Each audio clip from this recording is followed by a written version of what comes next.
So today we are going to talk about reflections. So as you know, we talked about translations, which is when you move a shape around the graph, right? Or the coordinate plane.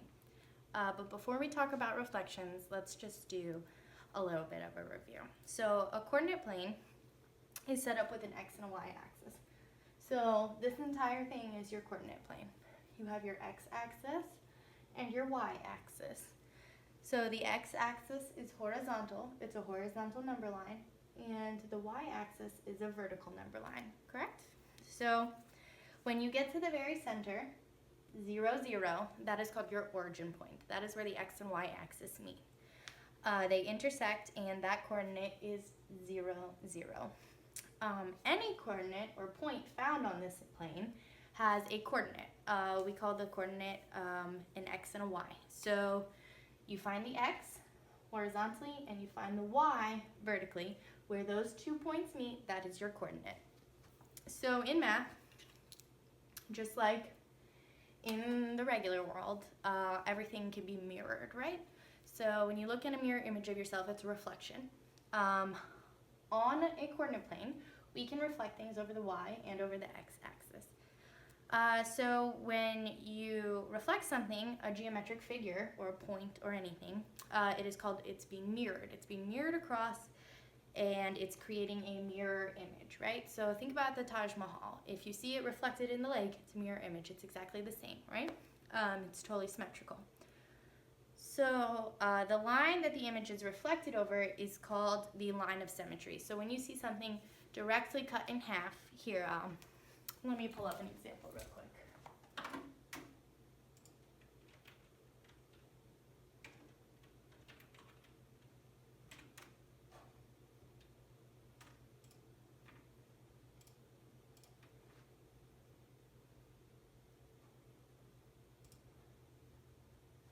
So you can see that this is a Taj Mahal, and you can see in this pool of water that is being reflected, right? If you laid it right down, it would be exactly the same. So this would be our line of symmetry.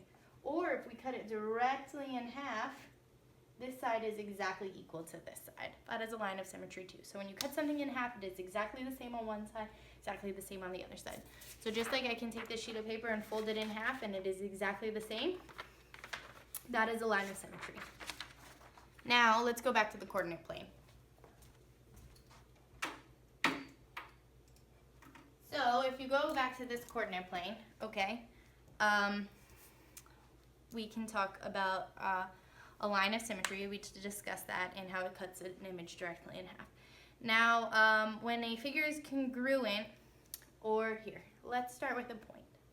So I have a point J right here. Now, if I wanted to reflect that, that means I would do it exactly here, but in this quadrant. So I would go ahead and I would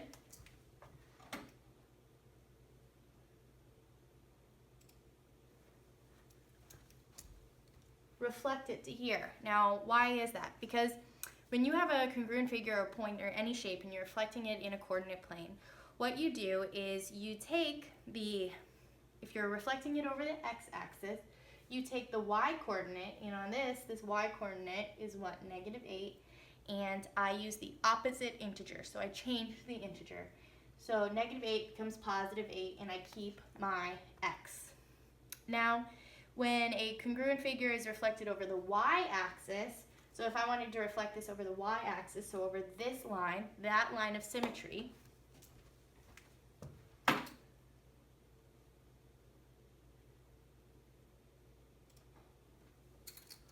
I would keep my y-coordinate, which is -10. I'm sorry. I would keep my y-coordinate, which is -8, and I would change my x-coordinate, and my x-coordinate becomes -10. It was a +10 over here, I reflected it over, and it became a -10 over here. So when a congruent figure is reflected over the x-axis, the y-coordinate for every vertex in that figure, or every point in that figure, becomes the opposite integer. The reflection of the xy over the x-axis becomes x -y. And when a congruent figure is reflected over the y-axis, the x-coordinate for all the vertices, or all the points where the shape intersect, becomes the opposite integer.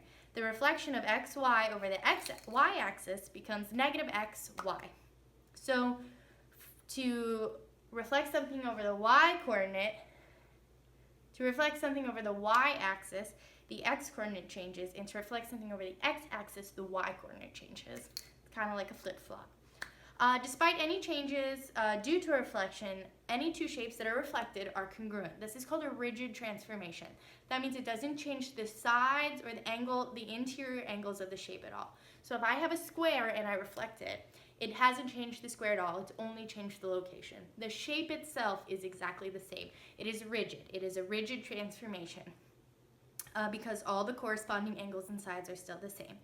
Okay, so let's see if we want to do another example.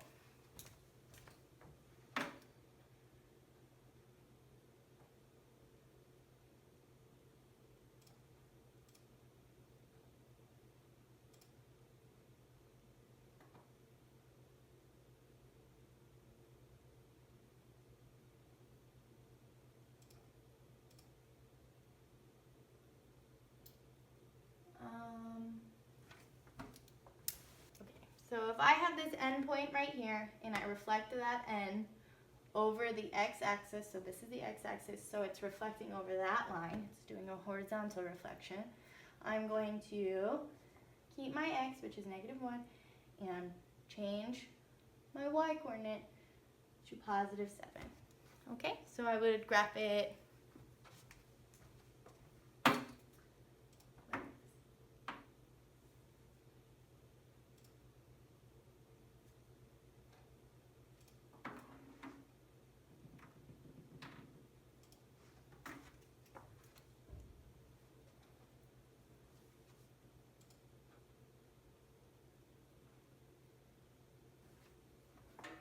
So this is a reflection of an image.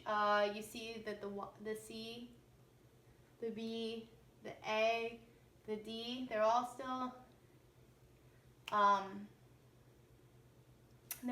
still at the same y coordinate because it's reflected over the y-axis. They've just changed the x. Okay, so your -6x on this side became a +6 on this side, okay? So that's a reflection.